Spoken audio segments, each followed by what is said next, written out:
আসসালামু আলাইকুম ওরহমতুল্লাহি ওবরাকাতু। আলহামদুলিল্লাহ ওসসালাতু ওয়াসসালামু আলা রাসূলিল্লাহ বাদ।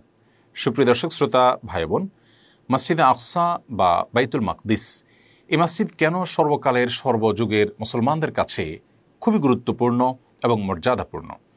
কোরআন এবং হাদিসের আলোকে আজ আমরা মসজিদে আকসার 11টি অজানা তাৎপর্য এবং ফজিলত ও মর্যাদার কথা জানব ইনশাআল্লাহ তাআলা।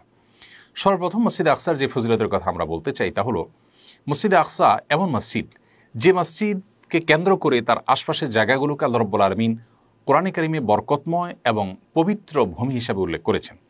সূরা ইসরায় আল্লাহ রাব্বুল আলামিন মসজিদে আকসার আশপাশের জায়গাগুলোকে বরকতময় বলেছেন। আল্লাহ বলেছেন, সুবহানাল্লাযী আসরা বিআবদিহি লাইলাম মিনাল মাসজিদিল হারামি ইলাল মাসজিদিল আকসাল্লাযী বারাকনা হাওলা। মসজিদ আকসার পরিচয় দিতে গিয়ে এখানে আল্লাহ বলেছেন, যার আশপাশের জায়গাগুলোকে আমি বরকতময় করেছি, তার মানে একটি মুবারক এবং বরকতময় জায়গায় অবস্থিত। এবং সূরা মায়দায় আল্লাহ রাব্বুল আলামিন এই মসজিদকে, এই মসজিদের ভূমিকে আরদে মুকাদ্দাসাহ বলেছেন, পবিত্র ভূমি বলেছেন।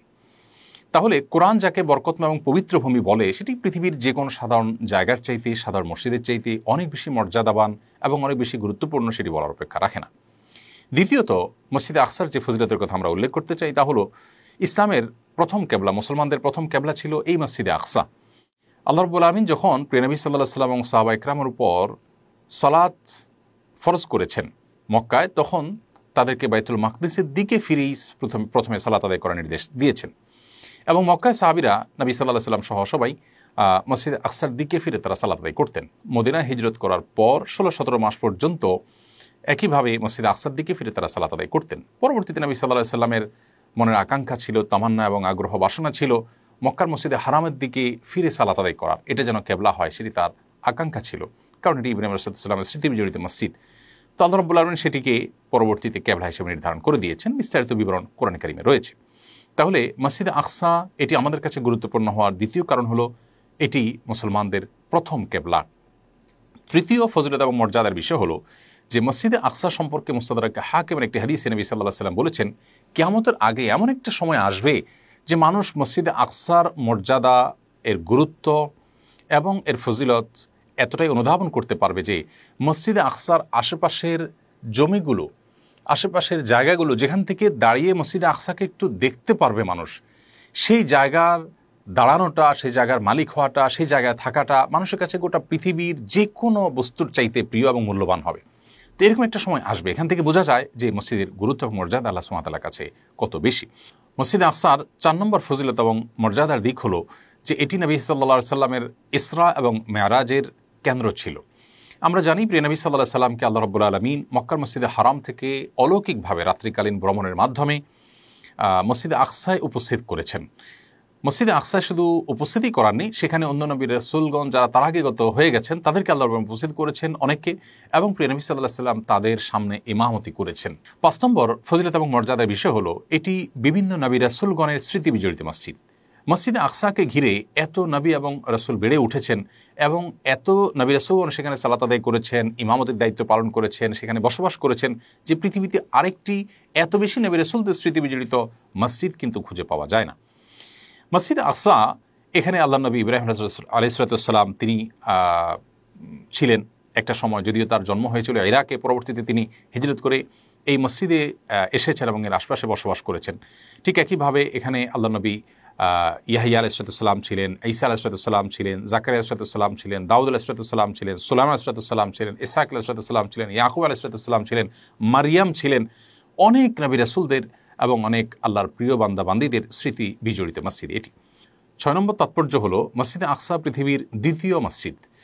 বুখারীর বর্ণনা মতে নবী করিম সাল্লাল্লাহু আলাইহি ওয়াসাল্লামকে জিজ্ঞাসা করা হয়েছিল, হে আল্লাহর রাসূল, পৃথিবীতে সর্বপ্রথম মসজিদ কোনটি? তিনি বলেছেন, মক্কার মসজিদুল হারাম, এটি প্রথম মসজিদ। কোরআনে আল্লাহ তাআলা এ সম্পর্কে আয়াত নাজিল করেছেন, ইন্না আউওয়ালা বাইতিন উযিআ লিন-নাসি আল্লাযী বিবাক্কাতা ইলা আখির আয়াহ।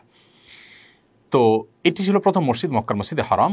আর এরপর জিজ্ঞাসা করা হয়েছে, হে আল্লাহর রাসূল, এরপর কোন মসজিদ নির্মাণ করা হয়েছে? তিনি বলেছেন মসজিদে আকসা, তার মানে এটি দ্বিতীয় মসজিদ পৃথিবীর বুকে।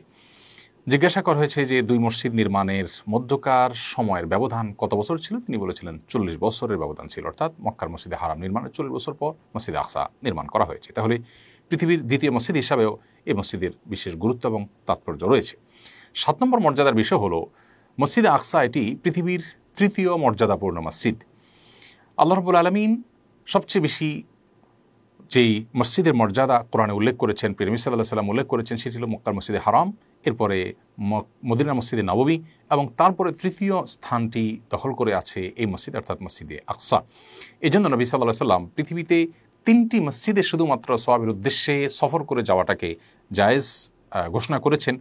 আর এছাড়া শুধুমাত্র সওয়াবের উদ্দেশ্যে বা সেখানে সালাত আদায় করলে সওয়াব বেশি হবে এই উদ্দেশ্যে অন্য কোনো মসজিদে যাওয়ার অনুমতি দেননি। এমনিতে আপনি দিনী কথা শুনবার জন্য, ইলম অর্জন করার জন্য যেতে পারেন, কিন্তু ওই মসজিদে গিয়ে নামাজ পড়লে সওয়াবটা বেশি হবে, তার আলাদা কোনো তাৎপর্য আছে সেখানে নামাজের, এই উদ্দেশ্যে যদি যেতে চান তাহলে সেক্ষেত্রে আপনি মক্কার মসজিদে হারাম এবং মদিনার মসজিদে নববী এবং মসজিদে আকসা 3টি মসজিদ যেতে পারেন। তিনি বলেছেন লা তুশাদ্দুল রিহালু ইল্লা ইলা সালাসাতি মাসাজিদ, এই 3টি মসজিদ ছাড়া অন্য কোনো মসজিদে অনেক দূর থেকে সফর করে আসা সেটি জায়েজ নয়।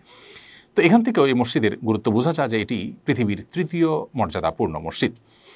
8 নম্বর মর্যাদার বিষয় হলো যে এই মসজিদের সালাতকে আল্লাহ রাব্বুল আলামিন বহু গুণে এর সওয়াব বাড়িয়ে দেন।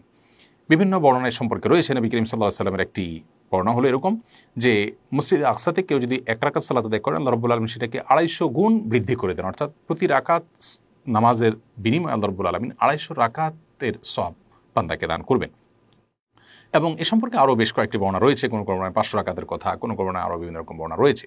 তবে 250 রাকাতের বর্ণনাটি তুলনামূলকভাবে অনেক বেশি বিশুদ্ধ এবং গ্রহণযোগ্য। 9 নম্বর তাৎপর্য হলো মসজিদে আকসায় সালাত আদায়ের উদ্দেশ্যে কেউ যদি বাসা থেকে বের হয়, আল্লাহ রাব্বুল আলামিন ওই ব্যক্তিকে সদ্য ভূমিষ্ঠ হওয়া নবজাতক শিশুর মতো নিষ্পাপ করে দেন, অর্থাৎ তার সমস্ত গুনাহ খাতাগুলোকে মাফ করে দেন। এ বিষয়ে মুসনাদে আহমদ একটি বিশুদ্ধ বর্ণনা রয়েছে। 10 নম্বর মসজিদে আকসার মর্যাদার বিষয় হলো যে এই মসজিদে দাজ্জাল প্রবেশ করতে পারবে না। মুসনাদে আহমদে বর্ণিত হয়েছে, নবী সাল্লাল্লাহু আলাইহি ওয়াসাল্লাম বলেছেন 4টি মসজিদে দাজ্জাল প্রবেশ করতে পারবে না। দাজ্জালের ফিতনা গোটা পৃথিবীকে ছেয়ে গেল, এই 4টি মসজিদ মুক্ত থাকবে। তোর মধ্যে থেকে একটি হলো মসজিদে হারাম মক্কার, আরেকটি হলো মদিনার মসজিদে নববী, আরেকটা হলো মসজিদে আকসা, এবং চতুর্থ হলো মসজিদে তুর বা তুর পাহাড় কেন্দ্রিক মসজিদ। তাহলে দাজ্জাল এই মসজিদে আকসায় প্রবেশ করতে পারবে না, এটি সন্দেহাতীতভাবে এই মসজিদের অনেক বড় একটি মর্যাদা বিষয়।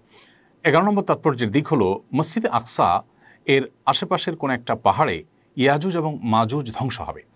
সহিহ মুসলিমে বর্ণিত হয়েছে যে নবী সাল্লাল্লাহু আলাইহি ওয়াসাল্লাম ইরশাদ করেছেন, পৃথিবীর ইতিহাসের অন্যতম ত্রাস, অন্যতম একটা বড় ফিতনা এবং কিয়ামতের গুরুত্বপূর্ণ একটি আলামত, ইয়াজুজ এবং মাজুজ থেমে যেতে বাধ্য হবে মসজিদে আকসার আশপাশের কোন একটি পাহাড়ে। অর্থাৎ গোটা পৃথিবীতে ত্রাসের সৃষ্টি করে এই জায়গায় এসে তারা থামতে বাধ্য হয়ে যাবে।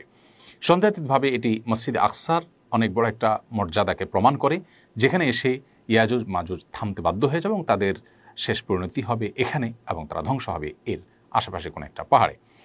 আল্লাহ রাব্বুল আলামিন মসজিদে আকসার গুরুত্ব এবং মর্যাদা আমাদেরকে অনুধাবন করার তৌফিক দান করুন। মসজিদে আকসাকে মুক্ত করার শক্তি সামর্থ্য আল্লাহ রাব্বুল আলামিন মুসলমানদেরকে দান করুন, এবং জীবনে একবার হলেও মসজিদে আকসায় আমাদেরকে সালাত আদায় করবার তৌফিক দান করুন। জাযাকুমুল্লাহু খায়রা। আসসালামু আলাইকুম ওয়া রাহমাতুল্লাহি ওয়া বারাকাতুহু। আস-সুন্নাহ ফাউন্ডেশন, উম্মার স্বার্থে সুন্নাহর সাথে।